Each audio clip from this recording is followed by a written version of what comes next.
Okay, hello guys. What we're going to do today is we are going to take a look at our study guide, some slides I created for you as a study guide for our Revolutionary War test tomorrow. So I'm just going to go ahead and tell you there's 15 slides, there's 15 questions, they're multiple choice. This will be the question, and this will be the answer on tomorrow's test, okay? I mean, it's simple. Just pay attention and you'll know the test questions already. So the first one is Albany Plan of Union. Now you remember during the French and Indian War, Benjamin Franklin thought the colonies should unite to make them stronger. And remember, he showed that through his Join or Die cartoon with that snake cut up into the different colonies. His Albany Plan of Union, Benjamin Franklin said, the colonies need to unite to be stronger. Okay, after the Boston Tea Party, remember, King George got very mad that they threw all that tea in the harbor, so he passed a bunch of rules. They couldn't have their own government. He sent more soldiers in the street.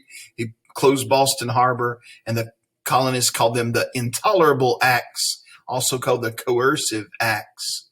These acts were meant to punish the colonists for the Boston Tea Party. You know what Minutemen were. They were members of the colonial militia who had to be ready in a minute's notice.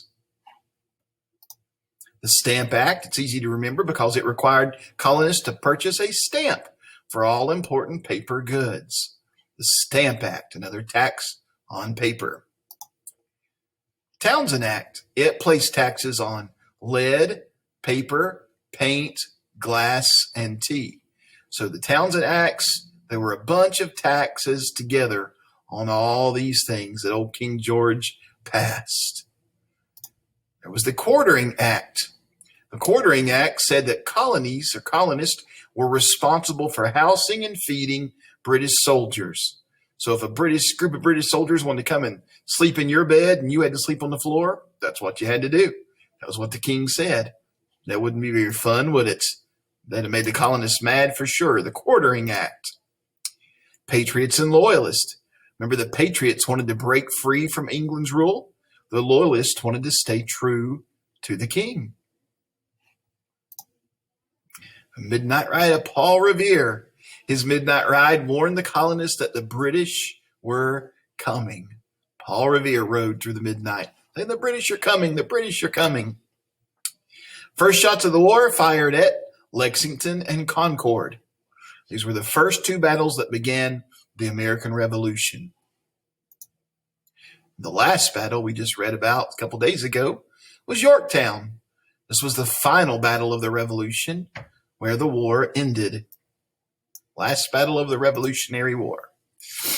Bunker Hill was fought right outside of Boston, and the British defeated the Americans. They were up on top of the hill. The Americans were. The British marched up the hill, but that's where the captain said, don't fire until you see the whites of their eyes, because the Americans were about out of gunpowder. When they ran out of ammunition, they had to retreat. So the British won. Proclamation of 1763. Here's the red line that shows it. The king said, all you colonists have to stay on the east side of the red line, which was where the Appalachian Mountains were, because over here is Indian territory.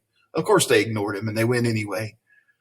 It was a decree by the king that said the Appalachian Mountains would create a boundary between the colonies and the Native Americans.